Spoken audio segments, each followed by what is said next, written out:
नमस्कार, India news में आप सभी का स्वागत है। निर्मला सीतारमण फाइनेंस मिनिस्टर अपना पहला बजट 5 जुलाई को पेश करने जा रही है, लेकिन सबसे बड़ी चुनौती उसके सामने है वो बेरोजगारी की है। स्टार्टअप को आगे लेकर जाना है और साथ में ही पुराने वित्त मंत्री अरुण जेटली और केयरटेकर वित्त मंत्री पीयूष गोयल ने जो कदम उठाए हैं उनको आगे लेकर भी जाना है। काफी चुनौती भरा रहेगा उनका इस बार का ये बजट। इस बारे में हम डिस्कस करते हैं। हमारे साथ 3 पैनलिस्ट है, 3 खास मेहमान हमारे साथ में। हमारे साथ अल्पेश फुरिया जो स्टॉक मार्केट एनालिस्ट है, इसके अलावा भरत अजवानी जो है वो खुद इंडस्ट्रियलिस्ट है और सिंधी चैम्बर ऑफ कॉमर्स के प्रेसिडेंट भी है। इकोनॉमिस्ट हमारे साथ में है बालकृष्ण जी, इनसे भी हम बातचीत जारी रखेंगे। उसके पहले हम सबसे पहला सवाल जो हम पूछेंगे वो पूछेंगे भरत अजवानी से। अजवानी जी, ये बताइए कि आप सिंधी चैम्बर ऑफ कॉमर्स के प्रेसिडेंट भी है, तो जिस तरीके से एमएसएमई में आपने काफी काम किया है, तो किस तरीके से अब इस सरकार को उसको आगे लेकर जाना होगा? Currently, the need of the hour कि MSME और the overall business growth के लिए there's a lot of boosting required and the government really has to do something to really boost this because there is almost like a crunch here and to grow the business there are certain actions which me as an MSME would ask for or a demand for from the government and one of the major thing what I see is that MSME has not been given any preference and recently the crunch because of the bank they should be considered some additional funding from the bank. Stock market analyst हमारे साथ फुरिया जी भी है। ये बताइए कि market के expectation क्या है बजट से? देखिए, जब स्टॉक मार्केट यही सोचता है हमेशा, क्योंकि जब भी बजट आता है बजट किस पे ऊपर डिपेंड करता है। एक होती है इनकम और दूसरा होता है एक्सपेंडिचर। तो मार्केट क्या देखता है कि अगर फाइनेंस मिनिस्टर वित्त मंत्री है वो अगर डेवलपमेंट के बारे में बात करते हैं, वो विकास के बारे में बात करते हैं पूरे साल के हम ये विकास करेंगे, ये डेवलपमेंट करेंगे, तो उसके लिए जो इनकम है वो कहाँ से लेके आएंगे, वो उसका ब्यौरा पेश करते हैं कि यहाँ से हमारी इनकम आएगी। अगर वो जरिया जो टैक्स का है और अगर जो टैक्स बढ़ जाएंगे तो वो मार्केट को पसंद नहीं आता है। लेकिन डेवलपमेंट के साथ साथ अगर टैक्स में भी कटौती हो जाती है तो वो मार्केट को सबसे ज्यादा पसंद आता है और इसी के कारण फिर मार्केट के अंदर बूम आती है। तो जो ध्यान रहेगा स्टॉक मार्केट का वो पर्टिकुलरली वही रहेगा कि निर्मला सीतारमण जी जो पहली बार फाइनेंस मिनिस्टर है हमारी, वो टैक्स में क्या करती है, कटौती देती है या नहीं देती है। क्योंकि अभी जो सबसे बड़ा इश्यू मार्केट के लिए जो खड़ा हुआ है वो है एलटीसीजी का। अगर उसमें कोई कटौती आती है तो market will definitely boom. Economist Chandrasekaran भी हमारे साथ में है। सर, इसके पहले जितने भी बजट हमने मोदी सरकार के देखे हैं उसमें हमने देखा कि कृषि क्षेत्र के ऊपर और लोअर मिडिल क्लास के ऊपर उन्होंने जो है काफी भार दिया था, काफी कदम उठाए थे। अब इस बार आपकी एक्सपेक्टेशन क्या है? First, all the policies that the budget represents must accelerate economic growth. Economic growth, हमारा आर्थिक विकास धीरे धीरे कम होते जा रहा है और इससे हमें एक ज्यादा गति देना है। We need to accelerate economic growth. तो हमारा सब बजट में इतना प्रोविजंस जो है budget proposal should actually help accelerate economic growth. This is the first challenge. The second challenge for the government of India and for the finance minister and for the finance ministry is investment.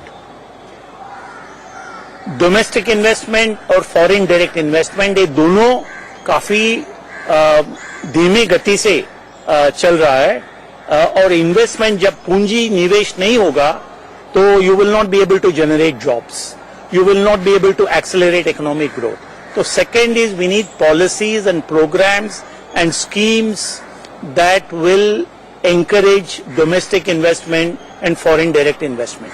और small scale industry क्या चाहती है इस budget में? See, small scale industry, like sir just said that getting job is very important today. Job, so MSME can create a lot of job in case if government can look at them by giving them some concession somewhere, like in case if MSME is ready to grow and if MSMEs are ready to employ more people, if they are if any of the MSME is giving up jobs to 100 people, they are doing those CSR activities like working on the pollution, it is working on the solar thing, that those type of MSME companies should be given some benefit somewhere.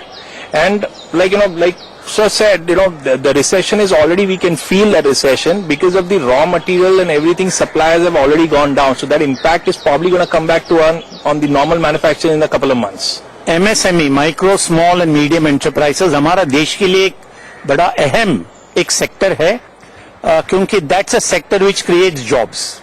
और पिछले 2, 2.5, 3 साल में MSME sector has not been doing well, जिसका असर हमें ग्रामीण क्षेत्र में भी दिखाई दे रहा है. For it is I have believed, और मैं कई बार लिखा भी हूं, बात भी किया हूं, that MSME sector deserves A special treatment. Don't treat MSME like a corporate. Nor should you treat MSME like a small partnership firm or a proprietary firm. MSMEs have to become a separate category, जिनको bank से जो कर्जा मिलता है, it should become much easier. There has to be prudential norms. उसमें कोई शक नहीं है. But the process of getting loan should become easier. और मैं ये भी समझता हूँ कि when banks are willing to give very large loans to corporates, and many of them are defaulting, and we know who we are talking about, because it's a job creator, it should be treated with due respect and preferentially. कुछ student हमारे साथ हैं, उनके भी कुछ questions है. जी, आप कुछ पूछना चाहेंगे? Hi, my name is Ronit Sharma. मैं पूछना चाहूंगा as a student, and now I am just passing out, it's my last year. The rate on student education loans have increased a lot. So what do you think budget will there be any provision? Is the government's main aim has to be there in the education sector to help students so that they can study further, people who can't afford that, and that else? Yeah. I'm sure. का सवाल यही है कि No, क्या I understand the education loan budget. में कमी होनी चाहिए? There are two things we should understand. Education is at several different levels. Education under the Constitution is in what is called a state list. It is a responsibility of the individual state governments to promote education. But it is also the responsibility of the union government, the central government, to promote higher education. And therefore, if you're talking about higher education, I would actually think students must get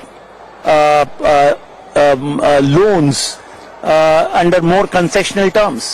They must probably given a longer period of repayment, and therefore whether the current rates of interest are high or low, I'm not judging that, but there is definitely a case for encouraging more and more students to take education loan, ensure that they acquire proper skills, and then they are in a position to repay.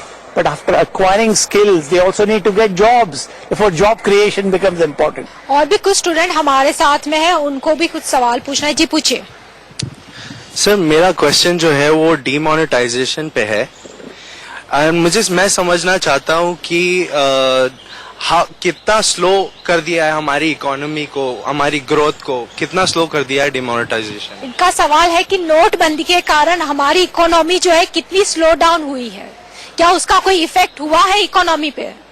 नोटबंदी का असर जरूर हमारा economy में दिखाई दिया है, और मगर पिछले 6 महीने में अभी कोई नोटबंदी का असर सब it's all disappeared.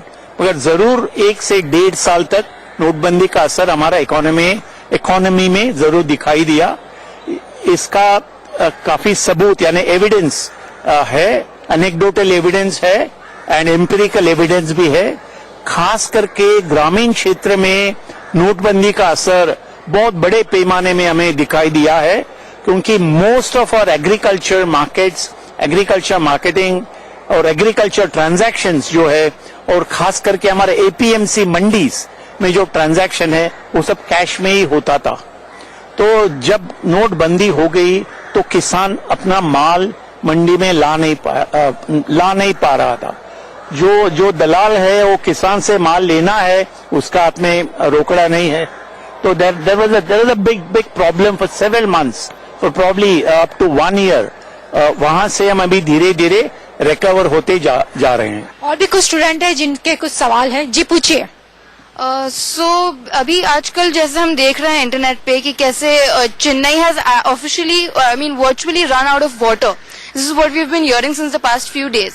So where exactly does the budget, and a lot of people have been urging the Prime Minister to declare a climatic emergency.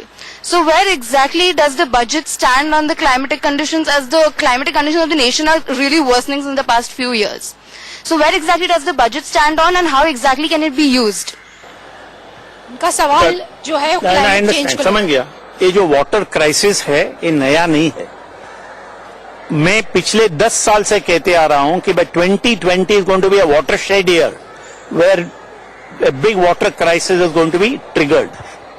तो ये क्लाइमेट चेंज एक काफी एक अहम एक फैक्टर है जिसके वजह से हमारा देश में काफी lot of problems, lot of issues, क्योंकि we are a tropical nation and tropical countries are more vulnerable to the adverse consequence of climate change and global warming.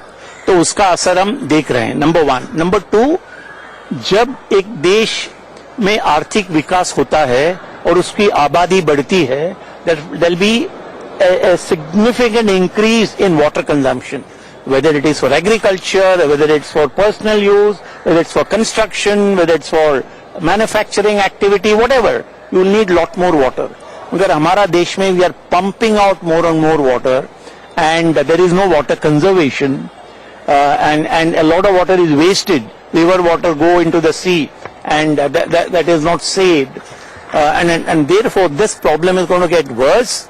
Some of the states are in serious difficulty. Go to Punjab, go to Haryana. You need to dig 400 feet or even below to get water, because water has been taken out, pumped out for various activities. So we need serious policies, we need research, we need investment, and we need supportive policies for water conservation and scientific utilization of water. महाराज वक्त की काफी कमी है, लेकिन जाते जाते एक आखिरी सवाल आपसे कि आप इस बजट में निर्मला सीतारामन से क्या चाहते हैं कि किस पे ज्यादा कंसंट्रेशन करना चाहिए बजट? टैक्स कटौती और डेवलपमेंट, ये सबसे पहला है. देखिए, जब टैक्स कटौती होगी तो अपने आप इंडस्ट्री भी अपने आप ग्रो होगी, उनको भी कुछ ना कुछ करने को मिलेगा. और साथ में आपने डेवलपमेंट की बात कही, विकास साथ में होगा तो उससे जॉब भी आपकी तैयार हो जाएंगी. तो ये काफी कुछ होगा, काफी कुछ डेवलपमेंट हमको यहाँ पे भी मिलेगा. तो जो मार्केट हम लोग as a market people what we are expecting tax कर दे, क्योंकि हम मुझे खुद को भी लगता है कि हम जो टैक्स है वो कुछ ज्यादा ही दे रहे हैं और उसके सामने जो हमको रिटर्न्स है वो आ नहीं रही है. पूरी इंडस्ट्री उसी से सफर हो रही है. तो अगर यहाँ पे निर्मला सीतारमण जी कुछ निकालें रास्ता तो बहुत अच्छा होगा. और मैं अभी भी कहूंगा LTCG ये मार्केट के लिए सबसे बड़ा पेन, एक हेडेक बना हुआ है. अगर जो LTCG को नाबूद कर देते हैं तो मुझे लगता है कि डेफिनेटली कुछ ना कुछ बहुत ही अच्छा इस मार्केट में देखने को मिलेगा. आपकी क्या एक्सपेक्टेशन है? किस पे ज्यादा फोकस करना चाहिए? क्योंकि a very large percentage of our workforce is dependent on the rural sector, including agriculture. I would expect this budget to focus on the rural sector. After all, as a nation, we need to lift people out of poverty. And how do we lift people out of poverty? We need to grow rapidly. And we should not only grow rapidly, but also the benefit of growth must flow equitably amongst the entire population. अब आज का माहौल में हमारा देश में that is possible. Growth with equity is possible only if you are able to focus on the rural sector, and policies must, the budget proposals must focus on substantially strengthening the rural sector, create jobs there, improve incomes there, which will have a spin-off effect on the urban sector and even on corporates, because our rural demand will go up. तो आप तीनों का हमारे इस खास show में आने के लिए धन्यवाद, और खास तौर पे स्टूडेंट्स का धन्यवाद जो आज जो है हमारे इस शो में आए. तो आज